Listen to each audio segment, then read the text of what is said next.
Hello everyone, welcome to mold classes. हम कर रहे थे चैप्टर 1 क्लास 9 केमिस्ट्री का chapter matter in our surrounding. Previous class में हमने वेपोराइजेशन की प्रोसेस को डिस्कस किया था। इस क्लास में हम इसकी रिवर्स पढ़ने वाले हैं। मींस किसी भी गैसियस स्टेट को लिक्विड में कैसे कन्वर्ट करते हैं। तो होता क्या है, फॉर एग्जांपल अगर हम एक कंटेनर लेते हैं, उस कंटेनर में वाटर डालते हैं, राइट। उस वाटर अब उस कंटेनर को हम बर्नर पे रख देते हैं और बर्नर को ऑन कर देते हैं। अब बर्नर को ऑन कर रहे हैं तो मीन्स हम इसका टेम्परेचर इंक्रीज़ कर रहे हैं। अब टेम्परेचर इंक्रीज़ कर रहे हैं तो 100 डिग्री सेल्सियस पर होगा क्या? यस, हम ऑलरेडी पढ़ चुके हैं। हमारा जो वाटर है वो वेपर्स में चेंज होने लगेगा, राइट।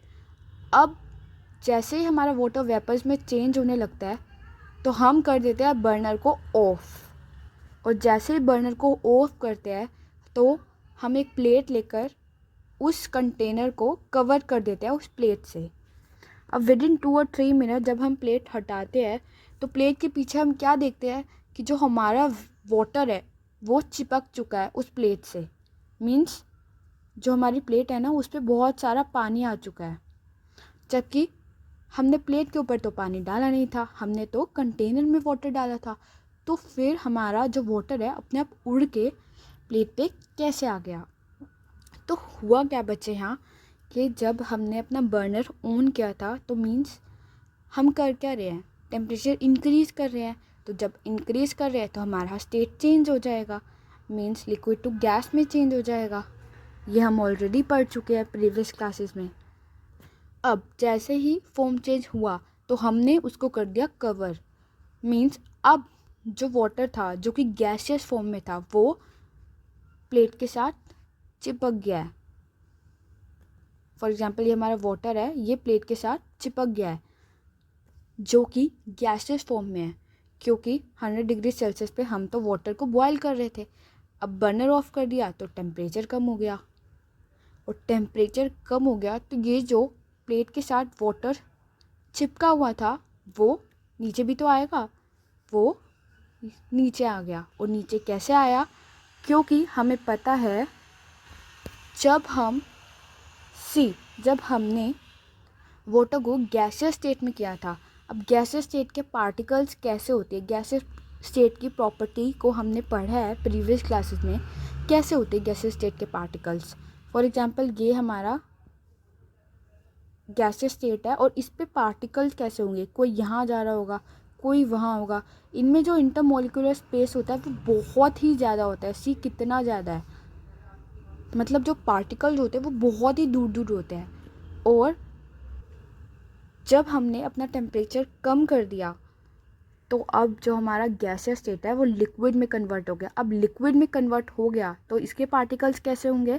बिल्कुल पास पास भी नहीं, मीन्स बिल्कुल टाइटली पैक्ड भी नहीं, बट गैसियस स्टेट से पास होंगे। गैसियस स्टेट में तो बहुत दूर दूर थे एक दूसरे से, बट यहाँ पर पास होंगे, इतना भी स्पेस नहीं होगा। इसका जो इंटरमोलिकुलर स्पेस है ना वो कम होगा। किससे कम होगा? गैसियस स्टेट से। तो आई होप आपको ये चीज़ समझ आई हो। तो चलिए दूसरा एग्जाम्पल देखते हैं। सी, अब फॉर एग्जांपल हम लेते हैं वाटर एक गिलास में, उसके अंदर हम डालते हैं आइस को। तो हम क्या ऑब्जर्व करते हैं कि जो हमारा वाटर है ना वो हमें अपने गिलास के बाहर भी ऐसे दिखता है। अब वो क्यों दिखता है? हमने तो जो वाटर है वो गिलास के अंदर डाला था, बाहर तो डाला नहीं था, तो हमें बाहर क्यों दिखता है वाटर? तो बेटे जो हमारा वाटर वेपर्स होते हैं ना वो हमारी एयर में प्रेजेंट होते हैं। अब गिलास के आसपास भी एयर होती है, जो गिलास के आसपास एयर होती है मींस इसमें वाटर वेपर्स भी होंगे। तो गिलास के आसपास जो वाटर वेपर्स होते हैं, जब हम गिलास में आइस डालते हैं तो जो गिलास के आसपास जो वाटर वेपर्स होते हैं इनका टेम्परेचर कम हो जाता है, और टेम्परेचर कम हो जाता है तो ये कंडेंस हो जाते हैं। तो हमें पता है ये गैसेस से लिक्विड में कन्वर्ट हो जाते हैं, और लिक्विड में कन्वर्ट हो जाते हैं तो ये गिलास के आसपास मीन्स गिलास के ऊपर चिपक जाते हैं, तभी हम देखते हैं कि हमारा जो गिलास है उसके ऊपर वाटर आ चुका है। और इस पूरी प्रोसेस को हम क्या बोलते हैं? कंडेंसेशन। तो आई होप आपको ये चीज़ क्लियर हो गई है। तो अब तक हम क्या पढ़ चुके हैं? हमने फ्यूज़न की प्रोसेस को डिस्कस कर लिया है, सॉलिडिफिकेशन की प्रोसेस को डिस्कस कर लिया है, वेपोराइजेशन की प्रोसेस को डिस्कस कर लिया है एंड कंडेंसेशन भी पढ़ लिया है। आने वाली वीडियोस में हम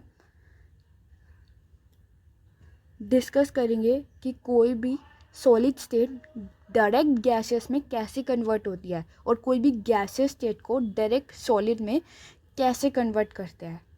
so that's it for today. I hope आपको क्लास अच्छी लगी हो। अगर अच्छी लगी हो तो लाइक करिए, अपने फ्रेंड्स के साथ शेयर करिए और चैनल को सब्सक्राइब करिए। Thanks for watching. मिलते हैं नेक्स्ट क्लास में।